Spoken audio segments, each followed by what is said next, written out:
우리 이제 장기부의 특별공제 하면 마지막에 이제 뭐 있어요? 기본공제 좀 돼요? 기본공제, 그죠? 기본공제 이렇게 돼 있어요. 기본공제. 양도소득 기본. 기본이란 말은 누구나 다 똑같이 한다. 차별 없이 그런 얘기죠. 그래서 얘는 보유기간 관계 있다 없다? 없어요. 그죠? 그냥 다 해줘. 그리고 공제 대상도 기본이니까 누구나 차별 없이 다 줘요. 그래서 양도세, 과세 대상 전부가 공제 대상이에요. 전부가 공제 대상이다. 그죠? 딱 안 되는 게 있어. 뭐 미등기는 안 돼요. 미등기는 제외 이렇게 돼 있죠. 미등기. 그런데 결론적으로 장기보유 특별공제와 기본공제 둘 다 안 되는 게 뭐예요? 미등기는 생각해보세요. 등기를 안 하고 몰래 팔아먹다 걸렸는데 공제 같은 거 해주면 안 되겠죠. 네. 걸리면 죽습니다. 세일로 죽고 이걸로 죽고. 그죠? 얘도 거주자 비거주자 다 됩니다. 거주자 비거주자 다 받을 수 있다. 비거주자 이렇게 돼 있어요. 제가 이걸 얘기하는 이유가 있어요. 나중에 이제 장기보유 특별공제 자세히 배울 때 또 이제 예외가 또 있거든요. 그래서 거주자 비거주자 다 된다. 장기도 되고 얘도 되고 다 됩니다. 그죠? 그리고 이렇게 되죠. 필요 없죠. 그래서 그러면 얘는 잘 보세요. 보유기간도 안 따지고 공제 대상도 안 가리고 무조건 해주겠다는 거죠. 묻지도 않고 따지도 않고. 그럼 뭐 나이나 생명도 아니고 무조건 해준다는 거. 그죠? 그럼 공제 금액이 상식적으로 공제 금액이 클 것 같아요? 적을 것 같아요? 작죠? 금액이 크면 막 꼬치꼬치 깨물고 얼마나 복잡하겠어요. 그렇죠? 그래서 얘는 뭐라고 되냐면 소득별로 각각 1년에 250 이렇게 돼 있어요. 소득별로 각각 1년에 250 이렇게 돼 있어요. 자, 이 소득별이 뭐냐면 이거예요. 토지, 건물, 부동산에 관한 권리, 기타 자산, 그리고 주식 등, 그리고 대상을 파생상품 이렇게 가요. 제가 기억이 안 나시겠지만 과세 대상 할 때 제가 얘는 중요한 게 세부적인 내용보다는 큰 제목이 중요하다. 그래서 이렇게 그룹을 나눈다 했죠. 이렇게 묻고 이해 가고. 원래 기본이 이거예요. 근데 기본공제는 파생상품도 따로 받아요. 그럼 어떻게 되는 거예요? 이거 1년에 250 그 뜻이에요. 얘 따로 1년에 250. 얘 1년에 250 이 뜻이에요. 공제가. 그걸 소득별 공제라고 그래요. 그러니까 예를 들면 만약에 여러분이 1월 달에 토지를 팔았어요. 얘는 공제 얼마 받을 수 있다? 250만 원까지 받을 수 있어요. 그러면 얘가 250을 받았어요? 그죠? 그러면 5월 달에 얘가 건물을 팔았어요. 얘 공제 받을 수 있다, 없다? 없다. 안 돼요. 토, 건, 부, 기. 이 각각 250이 아니라 몽땅 묶어서 그것도 1년에 250이에요. 그럼 얘가 1년치 250 다 받아버렸죠? 얘는 못 받아요. 무슨 말인지 가시죠? 이게 그 얘기야. 자, 7월 달에 주식을 팔았어요. 얘는 250까지 받을 수 있어요. 하지만 그 해에 주식을 또 팔면 못 받아요. 그죠? 9월에 파생 상품 팔면 250 받을 수 있어요. 이게 소득별이란 말이에요. 그러니까 결론은 내가 양도세, 과세 여기 있는 거 전체를 1년에 12번을 팔아도 결국 1년에 최대 받을 수 있는 금액이 얼마밖에 안 돼? 750. 더 이상 안 돼요. 그죠? 그러니까 무조건 해주는 거야. 얘가 만약 7,500이라 해봐. 택도 없습니다. 그럼 막 가진 저기로 다 따지겠죠. 그래서 우리가 이걸 소득별 공제 그래요. 소득별 공제. 이 그룹을 잘 기억하셔야 돼. 도건보기, 주식 등. 이건 제가 계속 강조했죠. 얘는 이거 말고도 많이 나와요. 딴 데도. 항상 토건보기, 토지, 건물, 부동산에 관한 권리, 기타 자산 묶어 같이 가고 주식 따로 간다. 파생상품은 여기서 한번 나와요. 기본공제할 때만. 딴 데는 안 나와요. 얘는 신경 쓸 거 없어요. 요거 두 개만 잘 구분하시면 돼요. 일단. 그래서 소득별 공제다. 근데 장기보유는 자산별 공제라고 그래요. 얘는 그래가지고 토지, 건물 1년에 12번을 팔잖아요. 그러면 공제 대상에 해당만 되면 요건만 충족되면 계속 받을 수 있어요. 장기보유는. 얘는 안 돼요. 기본. 왜? 이건 묶어서 가는 거지. 토탈 1년에 750만 원까지 가능하죠. 그래서 거기 333페이지 보시면 1번에 양도소득 기본공제 적용 대상이라고 돼 있잖아요. 양도소득 금액에서 공제하는 양도소득 기본공제는 거주자 또는 비거주자 모두에게 보유기간의 장단이나 과세 대상별에 관계없이 모든 양도자산에 대해서 적용한다. 다만 누구는 안 된다? 미등기는 안 된다. 너는 안 돼. 그런 얘기죠. 자, 기본공제는 양도소득이 있는 거주자에 대해서 다음 소득별로. 자, 거기서 이번에 양도소득 기본공제, 양도소득이 있는 거주자에 대해서 이랬잖아요. 근데 이건 읽고 또, 비거주자 되는데 얘는 거주자 이렇게 해서 틀렸다 그러시면 안 되고, 왜냐면 이 거주자 뜻은 뭐 또 포함하는 거야? 비거주자 포함이 돼 있어요. 근데 왜 이렇게 되냐면 법 조문이 좀 애매하게 돼 있어요. 조문이 거주자 이렇게 돼 있어요, 실제로. 그리고 저쪽 시행령 쪽에 가면 비거주자를 포함한다 이렇게 돼 있어요. 그러니까 결국 둘 다 되는 거죠. 그러니까 그 시험은 이렇게는 안 나와요. 만약에 나오게 되면 포함 이렇게 나오겠죠. 같이 된다. 그죠? 이렇게인데요. 소득별로 뭐라고요? 소득별로 각각 연 250. 그 소득별이 그 밑에 박스 토, 건, 부기, 주식 등 파생 상품에서 연 250. 그죠? 얘는 국내외 국외 다 돼요. 그러니까 외국에 있는 물건 팔았을 때도 기본 공제는 해줘요. 근데 장기보유 특별공제는 외국에 있는 거 팔면 안 해줘요. 왜? 걔는 장기보유는 공제 금액이 크죠? 네. 왜 막 10% 20% 가니까. 근데 얘는요, 시가 아무리 12번 팔아봤자 1년에 얼마밖에 안 돼. 연 750밖에 안 되니까 더 이상 안 해주니까 얘는 국내외 다 해주는 거죠. 뭐 그런 차이가 있습니다. 나중에 시험에 이제 보면 그 두 개 비교해서도 많이 물어보고, 뭐 최근에는 장기보유 특별공제가 거의 많이 나왔죠. 근데 기본공제랑 묶어서 많이 물어봅니다. 그래서 나중에 여러분이 334페이지 보면 그 비교표가 있어요, 박스 하나. 그죠? 장기보유와 기본공제 비교라고 돼 있죠? 334페이지. 그죠? 그거 보시고 나중에 두 개 비교해서 공부하시면 돼요. 실제 공부할 때 어떻게 하는 게 좋냐면, 지금은 제가 간단하게 제가 따로 설명했는데, 실제 여러분이 공부할 때는 이렇게 해야 돼요. 장기 보유, 그러면 보유기간 3년이잖아요. 그죠? 그러면 그때 3년 이상 끝 그러지 말고 얘는 장기 보유니까 3년 이상 해야 되는데 기본공제는 보유기간 관계없고 이렇게 하는 거죠. 그리고 얘는 특별공제니까 토지 건물 입주권만 되는데 기본은 기본이니까 대상 몽땅 다 되고 이런 식으로 같이 가는 거야. 비교를 해서. 그래야 문제 풀 때도 편해요. 공부하기도 편하고. 그러니까 그 비교표를 나중에 활용을 하시면 돼. 일단은 근데 처음부터 무리하게 비교를 할 건 없고 그냥 각각 내용만 잘 보시면 돼요. 그죠? 하다 보면 엄청 많이 나오니까 문제도 많이 풉니다. 이거는 뭐. 그죠? 자, 이렇게 보시면 되겠어요? 자, 이렇게 하면 과표 결정된 거죠. 그죠? 그리고 그 다음에 나오는 계산 특례는 보지 마세요. 이게 양도세 제일 어려운 부분이에요. 저가 양도, 고가 양도 해가지고. 수업 들으면 머리 지나요, 이건. 초장에는 안 해요. 그래서 나중에 하지, 나중에. 그 다음에 이제 과표 결정되면 이제 세율 곱해서 세액을 산출하겠죠? 자, 그래서 340페이지 세율이 나와요. 그거 있죠? 자, 일단 거기 표에 토, 건, 부, 기라고 돼 있잖아요. 거기 세율에 보면 그 6에서 40이라고 돼 있는 거 있죠? 그걸 전부 다 고쳐주세요. 이렇게. 그러니까 요번에 개정돼서 요번에 어제. 42예요? 예. 그래서 최대 세율이 높아졌으니까 그걸 고치시고, 그거는 나중에 내년도부터 적용되는 거예요. 올해는 아니고. 그죠? 근데 구간이 늘어났어요. 42%. 그러니까 얘가 원래 구간이 이게 6단계로 돼 있었거든요. 근데 이제 고소득자 있죠? 그죠? 그 사람들이 과세를 더하겠다. 그래서 얘가 65, 24, 35, 38, 40 이렇게 돼 있던 건데, 이게 이제 35 가고 얘가 40으로 바뀌었어요.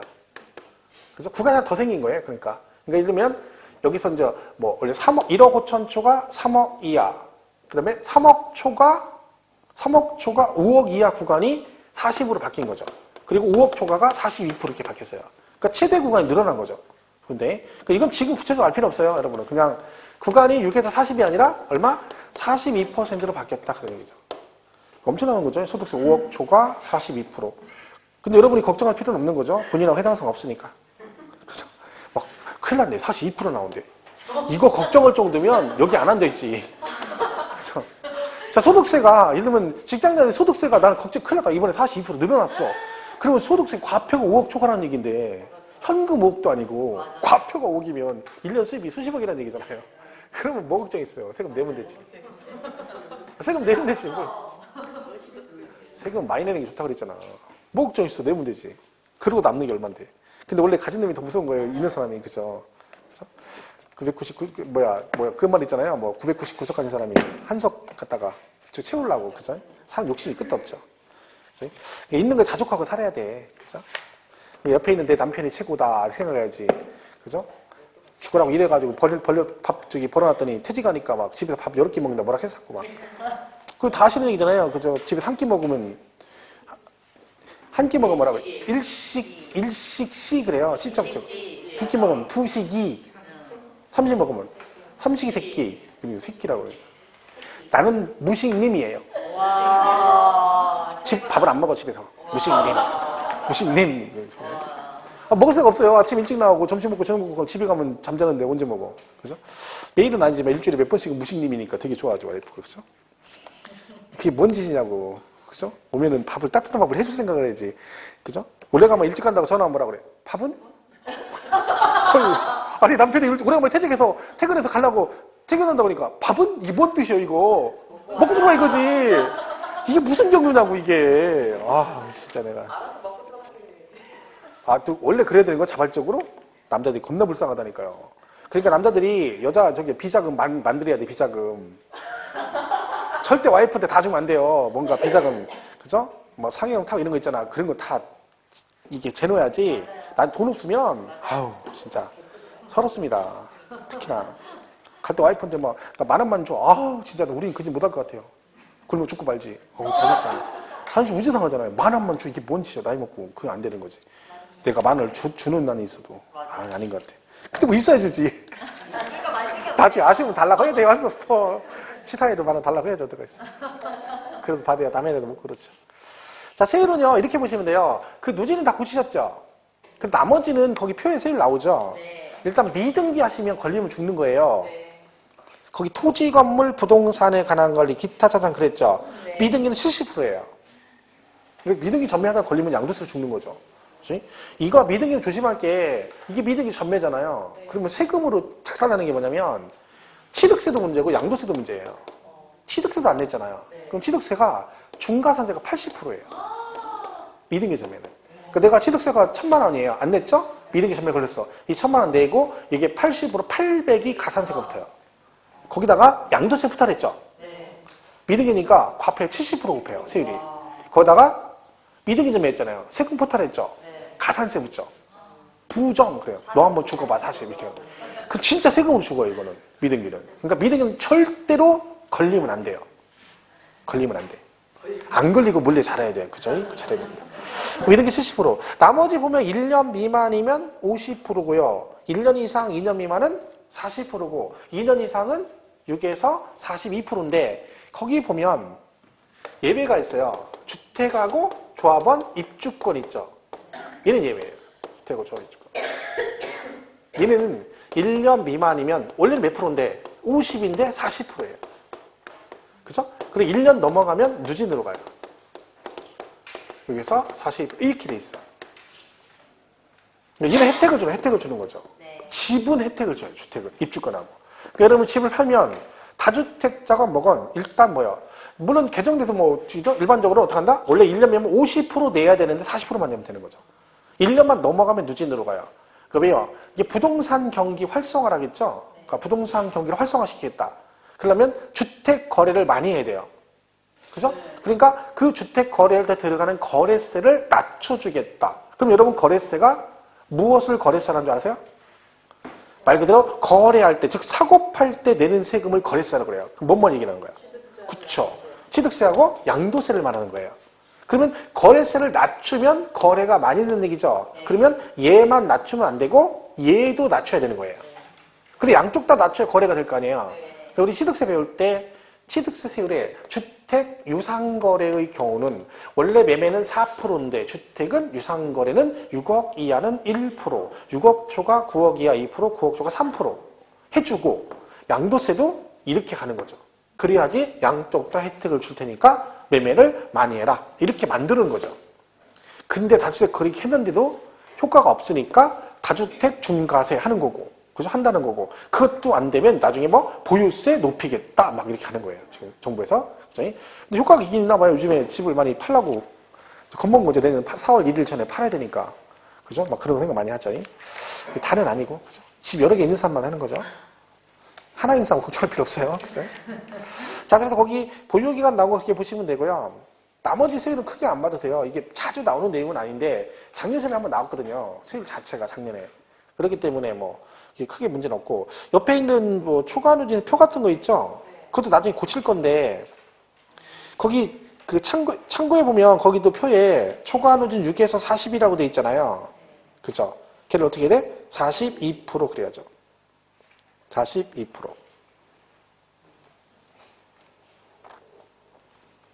고치셨죠? 네. 그 나중에 표 이게 아마 저기 수정표가 나올 거예요. 그때 고치면 돼요. 이거 다. 어차피 다른 부분도 고쳐야 되니까. 그 밑에 비삼용 토지라고 돼 있죠. 16에서 50이라고 돼 있죠. 16에서 52% 이렇게 52%. 그러니까 비삼용 토지는 누진이 원래 6에서 42잖아요. 근데 비삼용 토지에서 10%를 더해요. 할증을 해요. 비삼용이라. 그래서 16에서 얼마? 52% 이렇게 가요. 그 얘기 쓴 거죠. 보시면 이게 약간 이제 개정되면 좀 약간 복잡합니다. 그럼 나중에 여러분 신경 쓸 거 없어요? 개정되면 그 개정상 정해가지고 나중에 또 따로 정할 거니까 너무 신경 쓰지 마시고. 근데 시험과 관련해서는 개정사항이기 때문에 만약에 개정되면 뭐 신경을 써야 됩니다. 근데 그건 따로 정리할 거니까 지금은 신경 안 쓰세요. 기본만 보시면 된다. 그죠? 이렇게 보시면 되겠죠. 자, 됐고요. 나머지 넘어가시면 돼요. 그 다음에 뭐 8절의 미등기는 뭐 넘어가시면 돼요. 지금 안 하겠습니다. 이익하시고 348페이지 가면 이제 뭐 있어요? 양도세, 과표, 신고와 납부라고 되어 있네요. 자, 이제 결정 다 되면 뭐 해야 돼요? 세금 신고하고 내야 되죠. 내야 되죠. 어떤 식으로 내냐? 그 얘기죠. 자, 거기 1번에 보면 뭐라고 되어 있습니까? 납세 의무자와 납세지라고 되어 있죠? 자, 그 납세지 거주자, 비거주자 나왔네. 아까 했죠? 거주자란 우리나라에 주소가 있거나 183 이상 거소를 둔 자. 그랬고, 비거주자는 위의 경우. 그죠? 이렇게 돼 있어요. 그리고 납세 범위 나와 있고. 그건 지금 여기서는 뭐 크게 신경 안 써도 됩니다. 그 다음 납세지는 거기 뭐 거주자, 비거주자 구분되어 있는데 다른 건 됐고요. 거주자에서 동그라미 1번만 보시면 돼요. 자, 양도세는요, 국세죠. 이 납세지는 안 외워도 돼요. 국세는 세금을 어디다 내요? 세무서다 내요, 세무서. 그죠? 세무서에다. 어디 세무서? 그죠? 얘는 사람 중심이라 그러죠. 사람 중심. 그죠? 그러니까 그 사람의 주소지 관할 세무서 이렇게 하는 거예요. 그죠? 그 사람의 주소지 관할 이렇게. 지방세는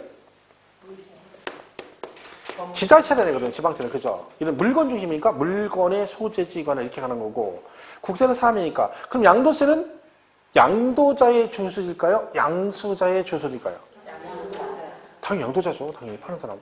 얘도 시험에 그렇게 나온 적도 있어요. 양도세 납세 1번 양도자의 주소지, 2번 양수자의 주소지, 3번 양도 물건의 소재지 관할 뭐 이렇게 말하죠. 그럼 이게 금방 풀 것 같은데 막상 시험에요. 양도자, 양수자, 양도 물건 막 이렇게 나오잖아요. 그러면 엉켜요. 나중에 뭐 몽 해가지고 얘가 누구지? 이렇게 되는 거예요. 별게 다 헷갈린다니까 그때 가면. 삐끗하면 가는 거예요. 삐끗하면. 그죠? 그게 참 한 문제가 어제 제가 수업하는데 거기 재수생이세요. 이제 남자분이신데 오셨는데 추강을 하시는데 떨어지셨는데 2차는 남고요. 1차 하나 모집해서 떨어졌어요. 많아요, 이런 사람들이. 그분이 거기 앉아서 그러는 거야. 제가 그 얘기를 많이 하거든요. 수업 시간에 했거든요. 그러니까 선생님 말만 따라 진짜 그 얘기 들을 때 나는 아니겠지 그랬는데 정말로 본인이 하나 차이로 1차 하나 차이로 또 2차는 남아요. 얘 때문에 떨어진 거야, 진짜로. 그 1, 2차를 다 다시 해야 되는 거죠. 이제 다시 이제 그 수강하시고 이제 수업을 들으시는데 거기 이제 앉아서 얘기하다가 이제 그 얘기 접수하시면서 저랑 얘기하는 이 얘기 하시는 거야. 그러면서 뭐라고 하냐면 제가 그 얘기를 많이 하거든요. 내가 알고 있던 문제를 틀리는 거거든요. 근데 그분이 그 얘기를 하세요. 자기가 문제 풀 때 정말로 풀고 나서 보니까 나중에 보니까 정말 내가 되게 많이 풀었던 문제라는 거예요. 그게 민법이랑 몇 개가. 근데 평소에 한 번도 안 틀렸었던 거래요. 근데 그날 시험 봤는데 틀린 거 이걸 다. 그 얘기를 하시는 거예요. 내가 다른 것도 아니고 어려운 건 관두고 왜 그거 맞추던 걸 왜 실수했는지 모르겠다고. 그럼 그거 하나 때문에 내가 1년을 또 가야 되니까 돈이 문제가 짜증나는 거죠. 스트레스 받고. 근데 이런 분이 많아요. 생각보다 여러분.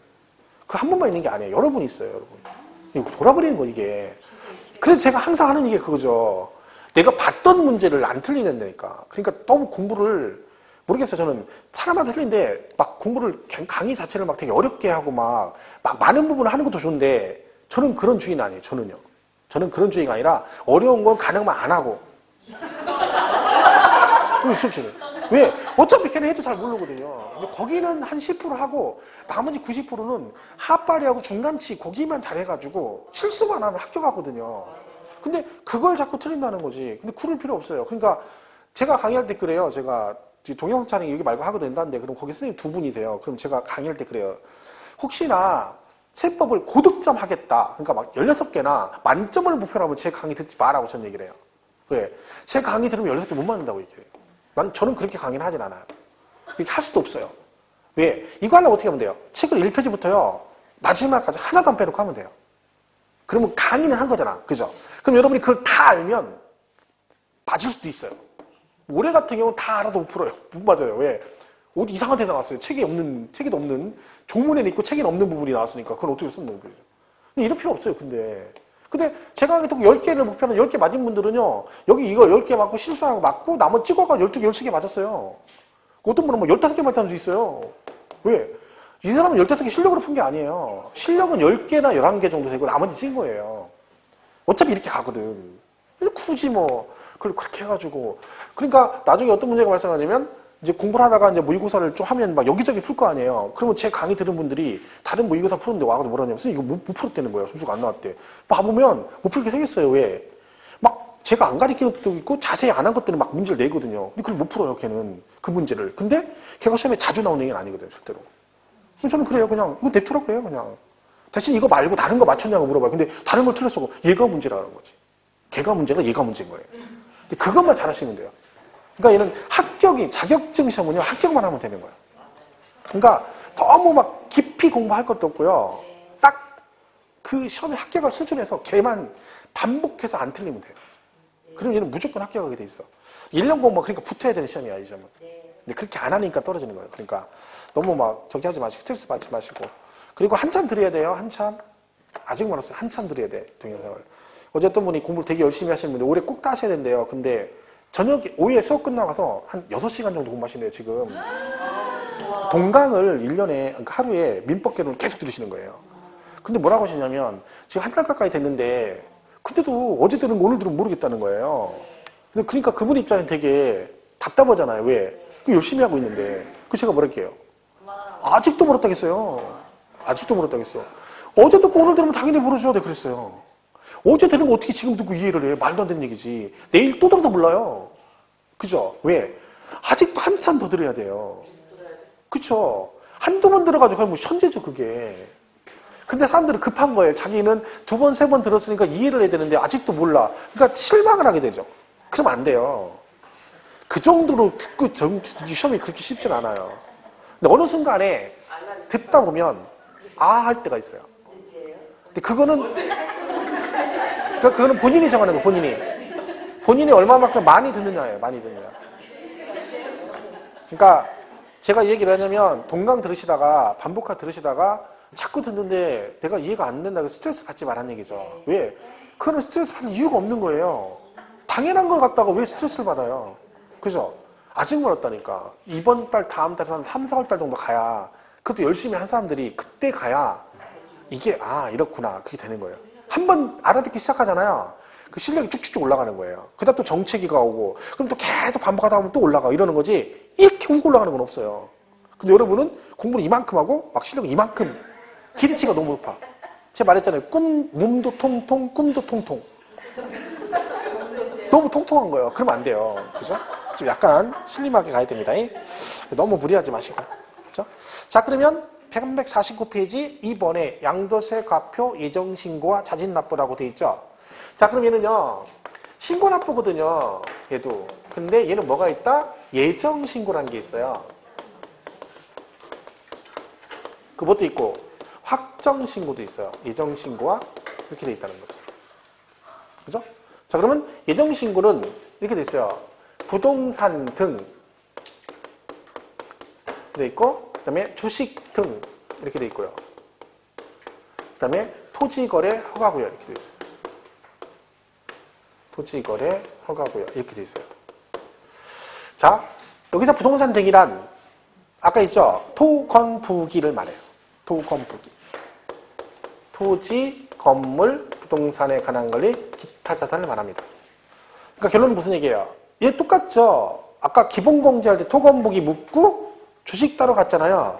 얘도 예정신고 기한도 얘네 넷이 똑같고 얘는 달라요. 주식만 달라. 무슨 말인지 가시죠? 그럼 얘는 예정신고를 언제 하냐면 이렇게 돼 있어요. 양도일이 속한 달의 말일부터 이렇게 돼 있어요. 말일부터 2개월 이내 이렇게 돼 있고요. 주식은요. 양도에 속한 반기, 여기 분기라고 돼 있죠. 거기. 그죠? 근데 이게 예정이거든요.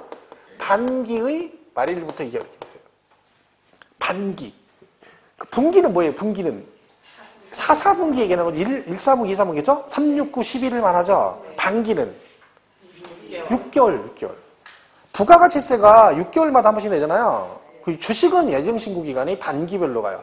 지금 현재 이렇게 됐는데 얘가 개정이 됐거든요. 근데 원래 개정 미리 된 건데 시행을 2018년 1월 1일부터 해요. 원래 올해 개정된 올해 초에 원래 이미 개정돼 있던 건데 왜 적용이 안 되냐 올해 시험에는 시행을 1월 1일부터 해요. 내년 1일부터. 그러니까 시험은 시행령 기준으로 가요. 개정은 됐는데 시행이 안 되잖아요. 그럼 걔는 시험법에 안 들어가요. 그러니까 올해는 안 들어간 거지. 그러니까 내년 1월 1일부터는 반기별로. 그럼 반기니까 1월부터 6월 달까지 한 거는 그럼 언제? 자, 얘부터 할게요. 얘부터. 자, 오늘이 12월 7일이에요? 네. 아, 오늘 장날이지, 장날. 제발 장날이에요. 7일 장날이잖아요.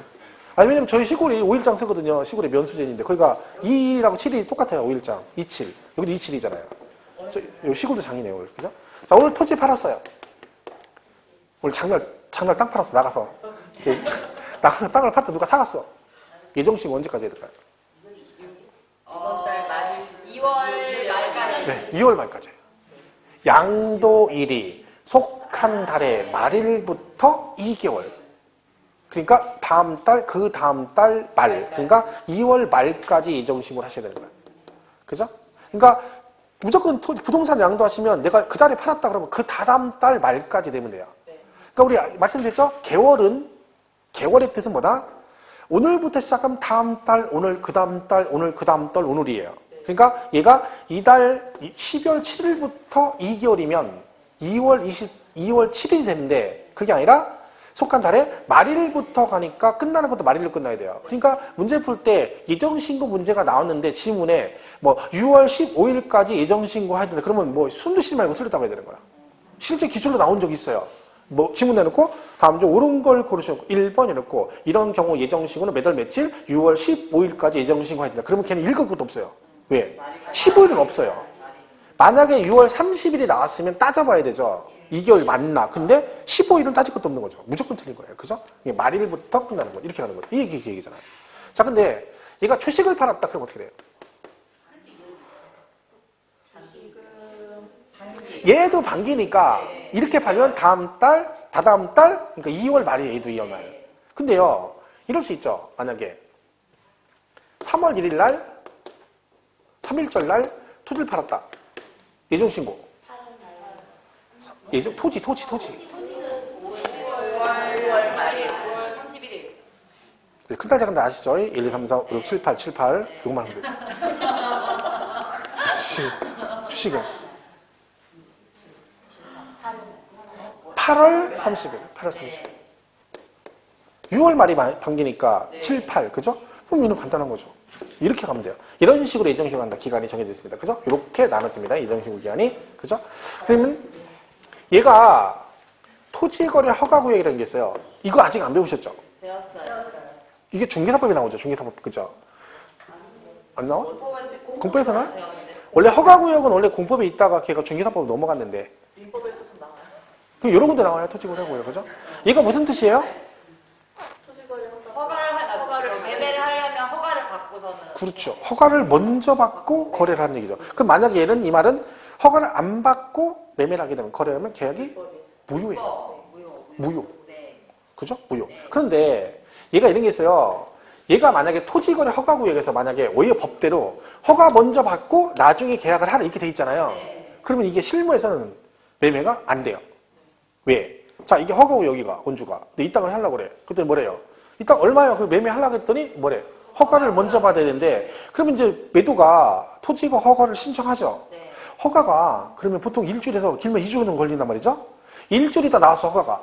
그럼 이 사람 나한테 전화하죠. 전화해서 지난번에 하시기로 한 거 허가 났으니까 매매하시죠. 그럼 제가 뭐라 그래요? 안 해요. 난 안 샀어요. 누구시냐고 그래요. 감사합니다. 지금 벌써 일주일 지났는데 누군지 몰라요. 나는 이미 여기 말고 딴 데 많이 갔죠. 기억도 안 나요. 근데 갑자기 모르는 사람이 전화해가지고 지난번에 그러고 이렇게 해서 끝난 거야. 왜? 여러분 중개업이 골 때리는 게 변수가 참 많습니다.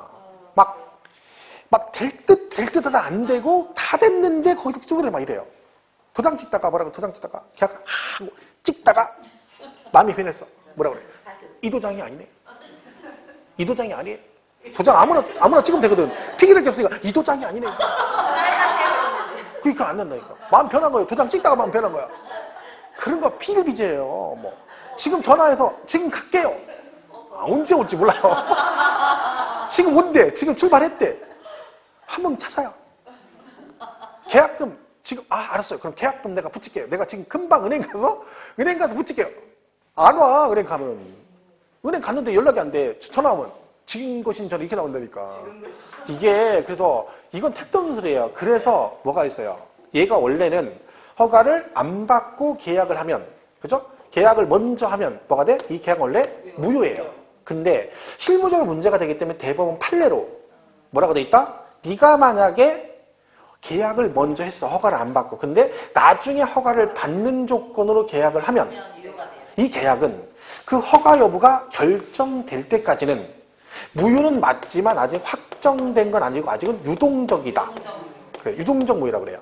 유동적이라는 얘기는 아직은 확정이 안 됐기 때문에 결론은 나중에 허가가 나면 계약시로 소급해서 확정적 유효가 되고 불허가가 나면 확정적 무효가 되는 거예요. 근데 그때까지는 아직 결정된 게 아니다. 그렇기 때문에 유동적이다 해서 우리가 이 판례에 의해서 허가구역에서 뭘 하는 거예요? 그래서 먼저 계약을 하고 허가를 넣는 거예요.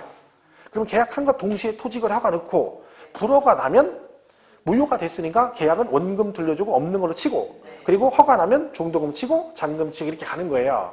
이게 이제 그 토지거래 허가구역 성격인데 그럼 여기서 매매를 했다는 거예요. 토지를. 그러면 매매를 어떻게 했다는 거야?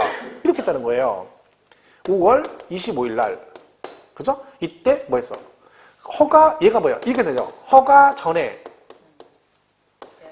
잔금을 지급했다. 그럼 뭔가? 이때는 예정식을 허가일이 속한 달의 말일부터 2개월 이렇게 돼 있어요. 그죠? 자, 그러면 이런 얘기죠. 허가 전에 잔금을 지급했다는 얘기는 이때 잔금을 지급했어요. 그죠? 자, 근데 얘가 허가 구역인 거예요. 아직 허가는 안 났어요. 근데 원래 토지는 양도일이 언제예요? 잔금 날짜거든요. 근데 얘는 원래는 언제까지 예정신고를 해야 돼요? 원래는 토지니까 잔금날이 5월 25일이면 7월 31일이죠. 그런데 얘가 아직 허가가 결정이 안 된 상태인데 얘가 만약에 25일 날 잔금 치고 다음 날 이양될 거 얼른 냈어요. 여태는. 근데 얘가 나중에 불허가가 나버리면 계약이 뭐가 돼? 무효가 되죠. 그러면요. 국세청은 양도세를 받았단 말이에요. 이미. 근데 계약이 무효가 됐네? 그럼 어떻게 원상회복해야 되잖아. 그럼 돌려줘야 되죠. 엄청 귀찮죠. 그러니까 뭐야? 기다리라는 얘기지. 그러니까 이 상태면 미리 내지 말고 기다렸다가 만약에 6월 1일에 허가 났다. 그러면 이때 말고 기다렸다. 허가 나면 허가일이 속한 달의 말일부터 2개월로 가고 불허가 나면 나는 세금 안 받았으니까 니네끼리 원상회복하고 그런 뜻입니다. 그래서 허가가 나기 전에 잔금을 지급하면 얘는 양도일이 속한 달의 말일부터 2개월 그러시면 안 되고 허가일이 속한 달의 말일부터 2개월 그래야 된다. 이 상태면 얘는 8월 31일까지 해야 됩니다. 그죠? 그래서 토지거래 허가 얘기가 나오면 허가 나기 전에 잔금을 지급하면 허가일이 속한 달의 말일부터 2개월로 간다. 이렇게 정리를 하시면 된다. 그죠? 나중에 질문이 많이 나옵니다. 보시면 개념은 이런 거예요. 그 무효 여부 때문에 이렇게 된다. 그런 얘기죠. 그래서 거기 349페이지 예정신고기한 나오죠. 1번 토건 부기는 원칙이 양도일이 속한 달의 말일부터 2개월이네. 예외에 부동산 거래 신고 등의 법률에 따른 토지 거래 계약에 관한 허가 구역에 있는 토지를 양도할 때 허가를 받기 전에 대금을 청산했대. 그럼 허가가 나중에 났다는 얘기죠. 그럼 어떻게 한다? 허가일이 속한 달의 말일부터 2개월에 신고하시면 됩니다. 그래서 파생상 해당상 없습니다. 주식 출자 지분은 양도일이 속하는 반기라고 치면 돼요. 분기 말고 반기. 나중에 종업표가 한번 나올 거예요. 어차피 세법은 항상 그래요. 개정이 늦게 되기 때문에 책은 미리 나오고, 그죠? 한번 할 겁니다. 그럼 나눠줄 거예요. 그러니까 그때 고치시면 돼요. 그러니까 수업 시간에 제가 해주는데 나중에 따로 자료 주면 그거 가지고 여러분이 참고하시면 됩니다. 3번은 부담보증이라고 돼 있죠? 부담보증이요. 이거는 우리 부담보증 한번 했었죠. 양도할 때, 이거 뭐요? 증여하는데 뭐 한다? 채무를 부담하는 조건부로 하게 됐을 때 예정신고 기한 좀 다른데 이거는 지금 안 하겠습니다. 여기까지는. 그죠? 기본 개념 보시면 되고. 자, 그 다음에 예정신고 하는데 이럴 수 있잖아요. 차익이 없거나 차손이 발생할 수 있죠. 네. 이때 예정신고 해야 된다, 안 된다? 해야 돼요. 그러니까 여러분 손해보고 팔았어요. 세금 안 내죠. 그죠? 손해보고 팔았으니 차익이 없잖아. 예정신고 해야 된다, 안 해야 된다? 해야 된다. 해야 된다. 그러니까 양도 차익이 없거나 차손이 발생해도 예정신고는 하여야 한다. 하여야 한다. 의무규정. 이게 시험에 여러 번 나왔죠? 근데 상식적으로 생각하면 아니 어차피 세금 안 내는데 그렇잖아요. 근데 예정신고 왜 이렇게 되는 거지? 자, 안 하면 나중에 불이익을 당할 수도 있습니다. 그리고 내가 지금 손해보고 팔았다는 거는 본인 얘기잖아요. 그렇잖아요. 자기가 지금 10억에 팔았는데 옛날 11억에 사가지고 손해보고 팔았대. 그럼 본인 얘기잖아. 근데 국세청에서 그렇게 신고 안 해도 그래 너 손해보고 팔았으니까 안 하는 거지 하고 냅둬버리면 누가 세금 신고하겠어요.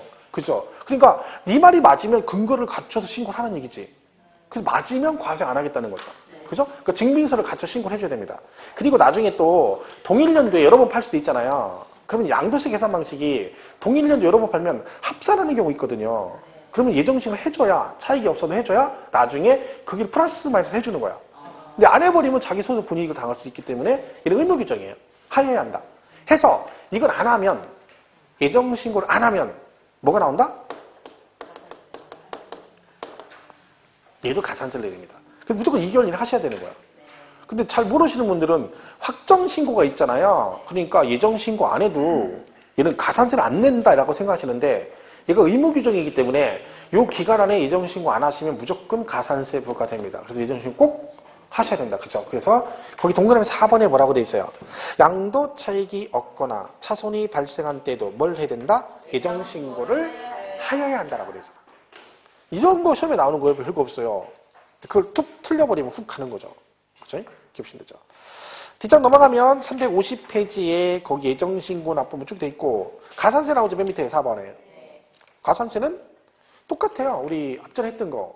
일반 무신고에서 부정 그러면 너 한 번 죽어봐 40 이렇게 가는 거고 일반은 무신고 20 과소 10 해서 그 취득세하고 했던 거하고 똑같은데 물론 예배가 있긴 합니다. 다른 것도 얘는 근데 그런 거 신경 쓸 거 없어요. 가산세는 어차피 다 똑같아요. 납부 1일 만분의 3. 이건 나중에 모르고 싶어도 모를 수가 없어요. 그냥 기본만 하면 다 알게 되는 거야. 이것 때문에 틀릴 일이 없는 거죠. 그 다음 확정신고도 나오죠. 353페이지. 확정신고는 언제 한다? 거기 나와 있죠. 확정신고 기한. 해당 과세기간에 353페이지 밑에 양도소득금인 거주는 그 양도소득 과세표준을 그 과세기간 다음 연도 5월 1일부터 31일. 그러면 여러분 과세기간이 1년이거든요. 얘가. 그죠? 1월 1일부터 12월 31일이잖아요. 소득세는. 그럼 요게 만약에 이 기간 안에 만약에 팔았다는 얘기죠. 그럼 확정식은 언제? 다음 연도 항상. 5월 31일. 여러분 소득세 직장 다니면 연말정산에 세금 내잖아요. 그럼 올해 건 언제? 올해 거는 이달 말까지 정산해가지고 연말정산에서 다음 연도 5월달에 신고하잖아요. 얘도 똑같아요. 왜냐면 소득세 신고한다 하잖아요. 이 소득세가 여기에 뭐가 있어요? 종합 소득세가 있고 여기에 양도소득세가 있고 그다음에 퇴직소득세라는 게 있어요. 이게 전부 다 여기 들어가는 거예요. 소득세 안에. 그러니까 소득세법이 개정됐다는 얘기 얘들이 개정되는 거죠. 그러니까 양도세도 소득세에 들어가고 종합소득세도 소득세 안에 들어가 있는 거죠. 그죠? 그러니까 따로 양도소득세법은 없다니까요. 지금 제가 법 개정됐다고 했지 양도세 개정된다고 그죠? 그러면 지문에 뉴스에 양도소득세법 개정이라면 안 떠요. 그렇게 안 써요. 뭐라고 써요? 소득세법 개정이라고 해요. 소득세법 개정. 그럼 그 소득세 안에 이 8가지 소득이 있는 거예요. 8가지 소득. 그래서 종합소득세가 6개고 양도소득, 퇴직세가 8개예요. 그죠? 이렇게 가는 겁니다. 그러니까 거기 다음 연도, 그러니까 무조건 다음 연도 5월달, 5월 31일까지 하시면 된다. 그죠? 이렇게 되는 거죠. 보시면 돼요. 나머지는 밖에 없죠. 그럼 만약에 예정신고를 했어요. 그죠? 그럼 확정신고를 해야 되나요? 예정신고하고 또 확정신고 내년에 해야 되나요? 그럼 여러분이 이번 달에 예정신고 했어. 그럼 내년 5월 달에 또 신고 가서 확정신고 똑같이 해야 되나요? 아니요. 예정신고하면 확정신고를 하지 아니할 수 있다라고 돼 있어요. 그러니까 얘가 꼭 해야 된다 안 했다 그런 건 아니고 예정 신고했는데 변동사항이 없으면 확정 신고는 안 해도 됩니다. 왜? 똑같은 걸 두 번 할 필요는 없다. 그런 뜻이죠. 근데 이제 변동사항 생기면 예외적으로 확정 신고하는 경우도 있습니다. 근데 없으면 할 필요는 없는 거죠. 왜? 똑같은 걸 두 번씩 못 들어요. 그죠? 여러분이 그러니까 예정 신고 하셨어요. 잘 되고 세금 다 냈어. 그럼 내년에 확정 신고는 안 해도 된다. 그죠? 이렇게 보시면 돼요. 자, 요게 뭐다? 신고 납부 등에 관한 얘기입니다. 그래서 정리를 잘 해두시면 돼요. 자, 뭐 그렇게 보시면 됩니다. 그렇게 하시고 그 다음에 그 분납하고 뭐 이런 얘기 나오는데 이건 나중에 하겠습니다. 하고 문제 몇 개만 풀고 마치겠습니다. 문제는 뭐 간단하게 풀겠습니다.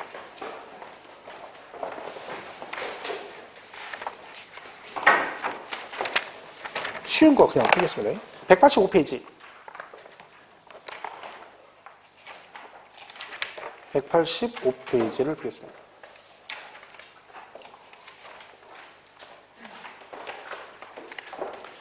자, 그걸 보시면 그 4번에 보면 금방 한 거죠? 양도 차익 계산할 때 양도 또는 취득 시기로 틀린 거 그랬죠?